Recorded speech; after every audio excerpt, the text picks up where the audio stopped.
o Krav Maga pode ou não ser ensinado para o público infantil?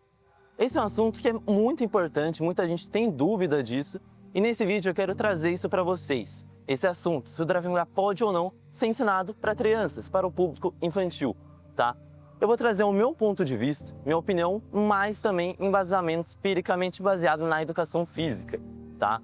Sou um estudante de educação física, não sou formado, mas estudo, gosto de pesquisar, e recentemente eu tenho estudado sobre o assunto, principalmente levado para o esporte, e decidi também basear no Krav Maga na defesa pessoal. E antes de você comentar qualquer besteira nos comentários, assiste o vídeo completo, tá? Assiste completo para você entender o meu ponto de vista, usando também a educação física. Não vai comentar já qualquer coisa aí nos comentários. Assiste o vídeo, ok? Você, profissional da área, que talvez possa ter uma opinião igual ou parecida com a minha, e você também que apenas segue o canal, gosta do assunto e parou aqui nesse vídeo também, tá bom? Deixe seu gostei, se inscreva no canal se você é novo, acabou de chegar no canal, tá? Para espalhar mais a defesa pessoal, que é algo muito importante para todo mundo, ok? Vamos pro vídeo, shalom a todos. Bom, para começar, algo que a gente tem que deixar muito claro é o que é o Krav Maga. Isso é o primeiro assunto que a gente tem que colocar.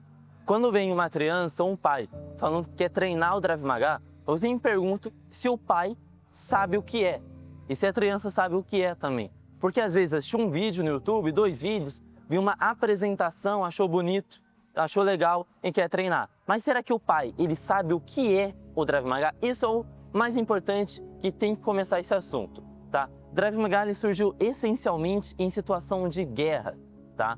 Então ele não surgiu como um esporte e nem é um esporte também. Então ele surge essencialmente para a guerra com um princípio, sobrevivência e, se necessário, que muitas vezes, como eu disse, guerra, eliminar seu agressor, eliminar, no caso nem é seu adversário, né? Quem quer também tirar sua vida. Então esse é o princípio do Krav Maga, guerra e eliminar, ok? Quando o Krav Maga chega no Brasil, tem momentos adaptativos, né? O Krav Maga nosso não vai ser o mesmo usado lá na sua criação, lá no seu início, não vai ser o mesmo. Tem aqueles que falam que o Krav Maga não é adaptável. Eu discordo totalmente disso. O Krav Maga ele é adaptável e tem que ser adaptado aos nossos conflitos, a nosso tempo e o que a gente vive. Tem que ser adaptado sim, tá? Então, ok, chega no Brasil, é adaptado. Por quê? Conflitos diferentes. Israel, conflito de guerra, armada em situação para matar, né, para tirar uma vida. Brasil, roubo, furto, outras situações, conflitos, brigas de rua, totalmente outras situações. Então esse é um ponto que a gente tem que entender bastante. A diferença de um para outro e a sua essência, tá? Então, principal conceito do Krav Maga, não é esporte. Isso a gente tem que colocar na cabeça. Segunda coisa, criado essencialmente para guerra, tá? Em situações de perigo extremo, não onde vai ter situações que você pode ou não tirar uma vida de um agressor. Então isso tem que estar claro que é o Krav Maga. O Krav Maga, assim como eu já falei em apresentação, para alunos, quando eu vou apresentar o que é, ele é feio, ele é violento, ele é agressivo, ele tem que ser assim. Eu não posso mudar completamente ele. Ele é adaptável para pessoas. Ah, eu tenho uma deficiência, eu não consigo treinar porque a minha lombar machuca. Eu vou adaptar ele para você. Só que uma coisa não muda, ele vai continuar sendo feio, ele vai continuar sendo violento, ele vai continuar sendo agressivo, porque é isso que é a briga de rua, então isso eu não posso mudar, ok? Isso é o Krav Maga. Primeiro ponto, super entendido, tá? E o porquê, tá? Do fato da criança eu não trabalhar com o público infantil. Primeiro vou dar meu ponto de vista, depois vou comentar sobre esse livro aqui, que eu vou estar usando em base à educação física para vocês, tá? Como eu falei, o Krav Maga não é um esporte. Sempre que um pai vem com uma criança, com um filho, uma filha, fala que quer praticar, a primeira pergunta que eu faço é: pratica algum esporte? Já pratica um esporte? Pratica uma atividade física? Porque o esporte na vida da criança vai ser totalmente diferente e benigno para ela. Vou comentar sobre isso quando adicionar o livro também, tá? Então o esporte vai ser totalmente benigno para ela. Em que sentido? Atividades essenciais para ela em questão dinâmicas, atividades lúdicas, atividades para a idade dela. Como eu não tenho uma turma infantil, não tem como eu colocar uma criança de 8, 9, 7, 6, 5 anos que já chegaram para mim, junto com os adultos, que é uma aula totalmente diferente. Onde quando um adulto erra, eu tenho que gritar com ele, eu tenho que chamar a atenção dele, eu tenho que levar ele ao limite. A atividade do Krav Maga para o adulto, ela não é prazerosa, não é divertida. E para a criança tem que ser prazerosa e tem que ser divertida. Ela tem que ser dinâmica, ela tem que ter brincadeiras. Uma aula de judô para criança é totalmente diferente de uma aula de adultos. Ela tem que ser diferente, não tem como sair disso, né? Então essa parte lúdica eu tenho que trabalhar junto com a criança.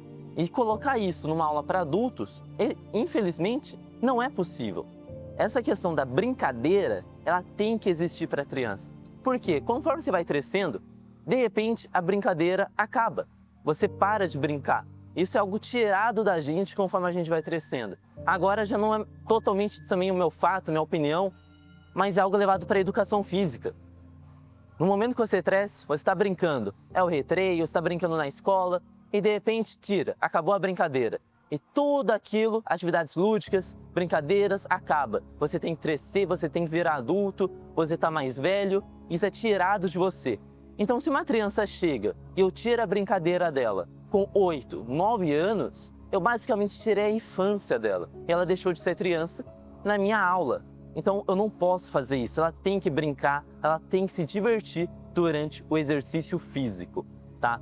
Então, por esse motivo, eu não trabalho com o público infantil. Não tenho uma turma e eu teria que adaptar totalmente uma aula. Já tentei abrir turma infantil, não teve um sucesso, teve somente 1, 2 alunos, acabou, fechei a turma, tá? Porque na época tinha uma procura, eu falei, ok, vou tentar, não teve ali um avanço, finalizei a turma e no momento não tenho interesse em abri-la novamente, tá? Então agora eu vou basear tudo que eu falei para vocês, do porquê que eu não dou aula, do porquê que a criança tem que se divertir, usando em base a educação física. Esse livro, Pedagogia do Esporte, ele foi indicado para mim através de um amigo meu que faz Ciências do Esporte na Unicamp, aqui de Limeira, tá? Esse livro também, os organizadores deles, os autores deles, um deles também é da Unicamp daqui de Limeira, é o Hiller Silva Riverdito, Alcides José Scalia, o Paulo César Montagner. Então são os autores e organizadores desse material, tá? Eu ainda não terminei ele, eu tô pouco a mais da metade, só que as partes que eu marquei, as partes que eu organizei, foram essencialmente para esse vídeo, tá? Trabalhando a questão do esporte para a criança. Veja que eu falei como o esporte é importante na vida da criança. Você me pergunta se a criança faz algum esporte. E agora eu vou trazer alguns embasamentos usando o material.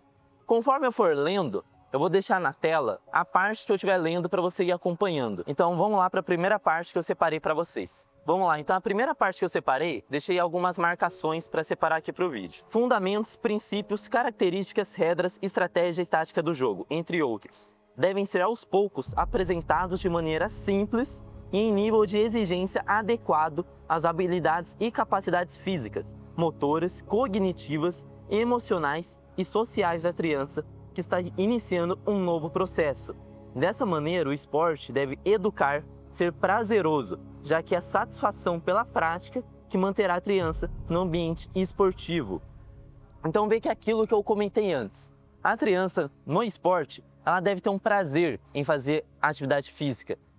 Assim como vai ajudar ela nas questões cognitivas, sociais, uma socialização com outras crianças, mas deve ser algo prazeroso. Ela tem que gostar de ir até o ambiente que ela vai estar fazendo na atividade física.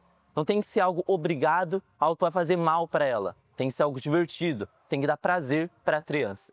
Junto com isso, também tem alguns pontos positivos em questão do esporte, como distrair-se ou brincar, como eu comentei, melhorar aquilo que já sabe fazer na modalidade e aprender novos elementos, estar com amigos e fazer novos amigos, como eu disse, o ponto da socialização, emoção ou excitação, ganhar ou ter êxito e ficar mais forte. Então, alguns pontos positivos em relação ao esporte que a gente pode acompanhar também.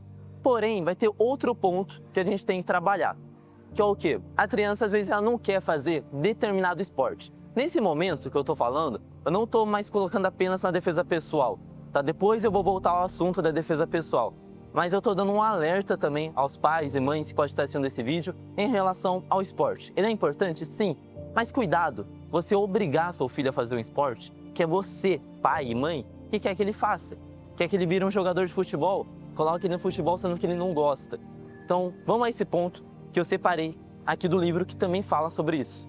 Uma das principais e mais estudadas consequências desse panorama é a especialização esportiva precoce, que consiste na prematura exigência feita às crianças de que realizem os gestos técnicos da modalidade em questão com perfeição e eficiência, em situações táticas complexas que atendam à demanda da competição de alto nível, antecipando fases do processo da aprendizagem esportiva, podendo também influenciar o abandono precoce da prática esportiva. As crianças esgotadas abdicam do esporte em função da vida da criança. Então, o que a gente está falando aqui? De um momento onde a gente está colocando o alto rendimento acima do que o prazer da prática da atividade física para a criança. Algo que não pode estar acontecendo. Você colocar a criança para ter um alto rendimento vai ser algo absurdo. Algo que eu vejo como absurdo é quando eu vejo uma imagem de algum esporte, jiu-jitsu, futebol, e eu vejo uma criança de 10, 8 anos sendo chamada de atleta. Não é para ser um atleta, é para ser uma criança se divertindo no esporte. Ela pode competir? Pode, a competição é benigna e eu vou comentar sobre isso. Só que considerar a criança um atleta de alto rendimento não está certo. Isso, com certeza, não está certo. Então, para começar na questão da competição, separei algumas partes para vocês também. Visto que é comum a criança desejar competir, o desporto infantil não deve ser orientado para se fazer campeões. Os ambientes esportivos rigidamente organizados e com programas orientados para a vitória tendem a afastar as crianças do esporte. Deve-se considerar a avaliar esses efeitos em diversos âmbitos e também no âmbito esportivo.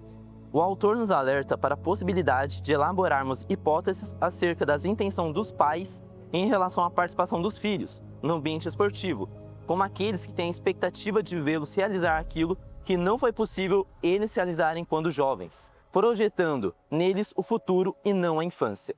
Então, aquilo que eu comentei sobre os pais colocarem seus objetivos, suas metas, seus sonhos no filho ou na filha.